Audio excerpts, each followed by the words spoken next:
Contract काय इथं गुजरातची कंपनी आहे ना? हा गुजरातचं. गुजरातची कंपनी आहे. बरं बरं. आणि हे कामगार तर सगळे आंध्रा वगैरे? हे सर हे कामगार नाही सर, ही एक एजन्सी आहे सर, ती फक्त सर्वे करत आहे. नाही, पण एवढी एजन्सी आपल्या महाराष्ट्राला काय भीक लागलं का या लोकांनी सर्वेला एजन्सीला तिकडे बाहेरच्या राज्यातली लोक आणली? म्हणजे कॉन्ट्रॅक्ट गुजरातच्या कंपनीला, माणसा सर्वे करणारी कंपनी आंध्राची. नाशिकमध्ये असंख्य कॉन्ट्रॅक्टर आहेत, नाशिकमध्ये असंख्य कामगार आहे, बेरोजगार आहे, त्यांना का बरं वापरत नाही आपण? नुसते ते मशीन घेऊन फिरताय. हे कामं तर माझ्या महाराष्ट्रातले पोरही करू शकता ना.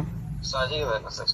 तुम्ही कुठल्या महाराष्ट्रातलेच आहे ना? मी कोल्हापूर. तुम्ही कोल्हापूरचे आहे. बरं, आता मला सांगा, बघा तुम्ही कोल्हापूरचे, कंपनी गुजरातची, कामगार आंध्राचे, मग नाशिकला काय भीक लागले का? काम नाशिकमध्ये चाललंय, नाशिक महानगरपालिकेत चाललंय. आणि तुम्ही त्याच्यावर बघा, सुपरवायझर आहे ना तुम्ही? हा हो हो. हा, सुपरवायझर कुठला? कोल्हापूरचा. आणि काम चाललंय नाशिक महानगरपालिकेमध्ये. आणि कंपनी कॉन्ट्रॅक्टर आहे गुजरातची.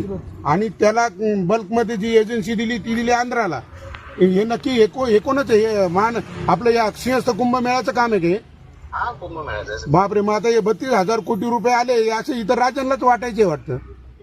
अहो, आमच्या घरांना बुलडोजर फिरवायचा, म्हणजे घरं आमच्या जाणार, जमिनी आमच्या घेणार, रस्ते आमच्या इथं करणार, आणि करणारा गुजरातचा कॉन्ट्रॅक्टर.